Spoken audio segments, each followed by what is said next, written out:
She said, "It's not a real vacation unless it's Instagram worthy," and refused to go on my planned camping trip. I replied, "You're right." She unfollowed me after seeing the photos I posted of me proposing to my new girlfriend at the ugly campsite. Original post. I, 31 male, am sitting in my apartment looking at a non-refundable campsite reservation for next month and honestly feeling relieved. My now ex-girlfriend Victoria, 29, and I dated for 2.5 years. Just broke up 3 days ago over, of all things, a camping trip. Some background. I work in IT, decent salary, nothing crazy. Victoria works in brand consulting, which basically means she helps small businesses with their social media presence. Her entire life revolves around aesthetics, followers, and engagement rates. When we started dating, it was cute. She'd take photos of our dates, make little reels. I'm not big on social media, but whatever made her happy, right? But over time, it got exhausting. Every restaurant needed to be photogenic. Every weekend activity had to be content-worthy. She once made us leave a perfectly nice local Italian place because the lighting was too yellow for photos. 6 months ago, I started planning our anniversary trip. Victoria had been dropping hints about Santorini, Bali, Dubai, you know, the Instagram classics. But I'd been saving for something different. Something meaningful. See, our first real conversation happened at a coffee shop where she'd complained about her ex never planning anything thoughtful. I told her about this camping spot my grandpa used to take me to. No cell service, incredible lake, mountains, stars you wouldn't believe. She'd said it sounded romantic and authentic, so I booked it. 5 nights at this beautiful campground, got a nice tent, planned hiking routes, even bought a telescope for stargazing. Total cost, maybe $600 including all the gear. But the thought I put into it? Priceless, or so I thought. I told her about it last week, even made a little presentation. I'm a nerd, I know, with photos of the area, our itinerary, the activities planned. Her face just fell. Camping? For our anniversary? Yeah. Remember you said it sounded romantic when... That was theoretical. I didn't think you'd actually... Tom, I can't post photos from a tent. My followers expect, actual content. It's our anniversary, not a photo shoot. That's when she said it. It's not a real vacation unless it's Instagram worthy. Do you know how embarrassing it'll be when everyone asks where we went and I have to say camping? Like we're broke? We're not broke. I chose this because you're cheap. Just say it. I showed her the spreadsheet, again nerd, of everything I'd researched and planned. The specific trails, the meteor shower that would happen while we were there, the sunrise spot I'd scouted online for months. None of that matters if I can't post about it, Tom. Miranda's boyfriend just took her to Tulum. Jesse went to Paris last month, and you want me to sit in the dirt? The fight escalated. She called me aggressively basic, said I didn't understand her career and I was sabotaging her personal brand. Her personal brand? Our anniversary was about her personal brand. Finally, she delivered the ultimatum. Cancel the camping thing and book real vacation, or I'm not going anywhere with you. I looked at her. Really looked at her. This woman who I'd thought about proposing to, yes, I'd bought a ring, it was in my sock drawer, valued Instagram likes over actual experiences. You're right, I said quietly. You shouldn't come camping with me. Finally, so you'll book something else? No, I'm going camping. You're just not invited anymore. She laughed. Actually laughed. You're not serious? Dead serious. We're done, Victoria. The explosion was something. She called me pathetic, said I'd die alone in a tent, that I was too poor for her anyway, and that she'd been settling for someone who drives a Honda. I drive a Civic, it's paid off, it runs great, but apparently that's embarrassing too. She grabbed her stuff, mostly ring lights and phone tripods she kept at my place, and stormed out. But not before delivering her final blow. Good luck finding someone who'll want to go sit in the woods with you. I'm going to Cabo next month with someone who actually values me. Cool, I said. Have fun. She blocked me on everything. Mutual friends said she posted a story about cutting toxic people out and knowing your worth. Meanwhile, I'm sitting here with a camping reservation, a telescope, and oddly excited? Like a weight's been lifted. Is that weird? Update 1. 2 weeks later. Wasn't expecting to update, but things have been interesting. First, Victoria's smear campaign has been something else. She's been telling everyone I'm financially abusive because I wouldn't pay for a luxury vacation. Mind you, she makes more than me with her consulting business. But apparently, the man should always pay for the real vacations. Her friend group has been split. Her influencer friends are rallying behind her, posting cryptic quotes about knowing your worth and not settling for less. Meanwhile, some of our mutual friends have been reaching out to me, saying they're relieved someone finally stood up to her Instagram obsession. My buddy Derek said, "Dude, remember when she made us reshoot the group photo 37 times at my birthday because the angle wasn't flattering? We were at a bowling alley." But here's the interesting development. I decided to still go camping. Alone? No, this is where it gets funny. Remember that coffee shop where Victoria and I had our first real conversation? Well, I still go there every Saturday morning. Last weekend, I ran into Hazel, 28F. She works at the outdoor gear store where I bought the camping equipment. She recognized me and asked how the camping prep was going. I gave her the short version. X thought camping wasn't Instagram worthy enough. Hazel literally snorted coffee through her nose.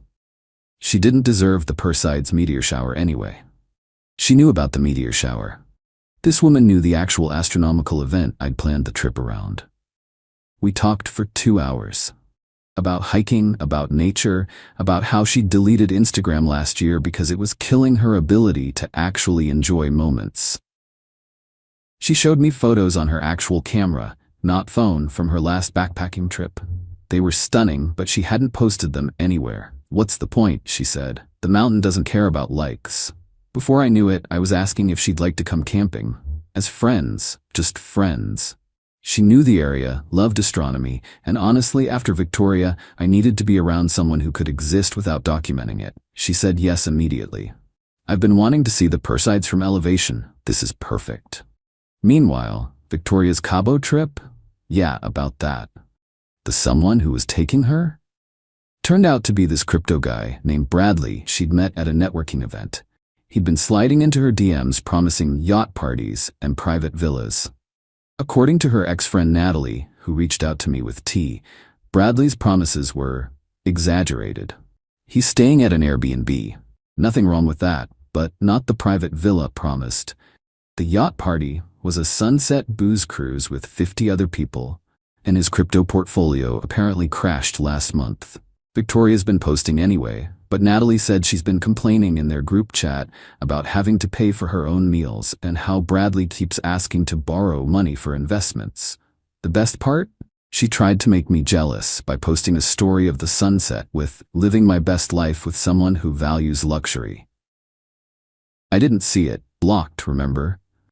But Derek screenshotted it. The comments were brutal. Someone pointed out you could see the Booze Cruise Company logo in the corner. Another person noticed she was wearing the same outfit in 3 different days of posts. Update 2. Post-camping trip.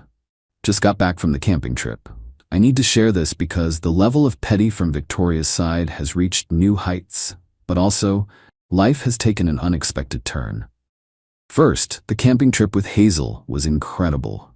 Purely platonic, before anyone asks.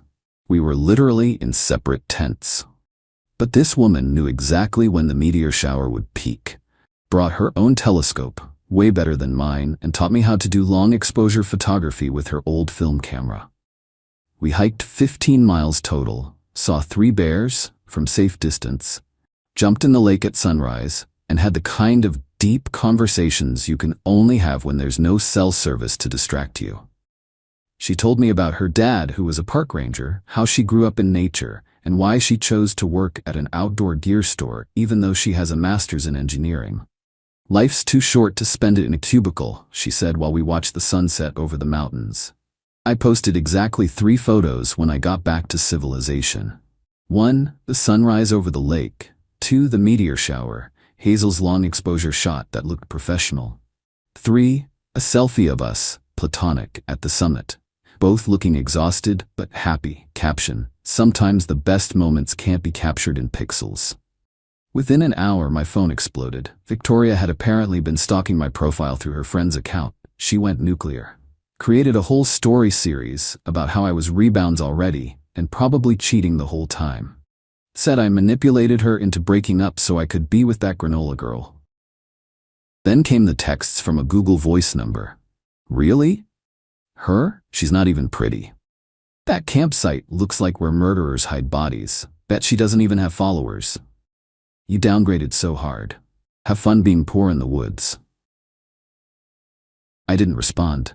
But Hazel saw the stories, someone sent them to her, and her response was golden. She has exactly one Instagram account with 47 followers, mostly family. She posted a single story, a photo of the constellation map from that night, with the caption, "The universe has 100 billion galaxies. Your follower count is not among the things that matter." Victoria lost it. Started DMing Hazel about how she was a pick-me girl and probably doesn't even shower. Hazel just blocked her. Didn't engage, didn't argue, just blocked and moved on. Why waste energy? Hazel said when she told me about it. But here's where the karma gets beautiful. Remember Bradley, the crypto guy? Yeah, he ghosted Victoria mid-Cabo trip, just straight up left.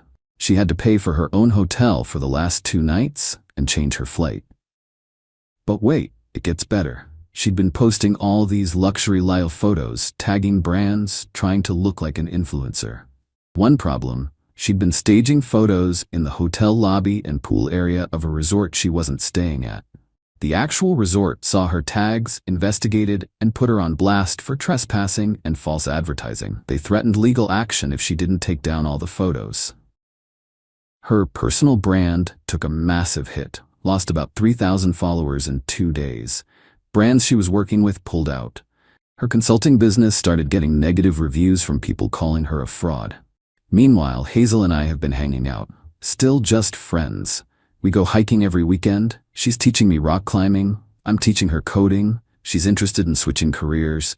No photos, no documentation, just living. Update 3. The plot twist. It's been 2 months since the camping trip. I need to update because what happened last week was so poetically perfect. I couldn't have scripted it better. So Hazel and I have been growing closer. What started as friendship became something more about a month ago. We were on a night hike watching the full moon rise, and she just kissed me. No cameras, no audience, just us and the moon. "I've been wanting to do that since you showed up to camping with a spreadsheet of activities," she said. "We've been together since. It's been quiet, private, and honestly wonderful. We told close friends but haven't posted anything online. Why would we? Our relationship isn't content. Last week I knew I wanted to take the next step. Not marriage, too soon for that. But I wanted to make us official in a bigger way. Promise rings? Some might say cheesy, but Hazel mentioned once that her grandparents had exchanged them before her grandpa went to war, and she'd always found it romantic. I planned another camping trip. Same spot. This time for the autumn colors. Hazel thought it was just a regular trip. My friend Derek and his wife came too. They love camping. What Hazel didn't know was that Derek's wife, Amy, is an amateur photographer who brought her real camera. At sunrise, at the exact spot where we'd watched the meteor shower, I gave Hazel the promise ring. It wasn't expensive, a simple silver band with a small piece of meteorite inlay. She's a space nerd, it was perfect. "This is a promise that I'll never ask you to be anything but yourself," I said. "No filters, no editing, just you." She said yes to the promise, not a proposal, to be clear. Amy caught the whole thing on her camera. The sunrise, the tears, the kiss. Real moments, real emotions, real film. I posted one photo, just one. Hazel and I holding hands, the sunrise behind us, her ring visible. Caption: "Found someone who makes reality better than any filter." Within minutes, chaos. Victoria saw it through whatever account she was stalking from.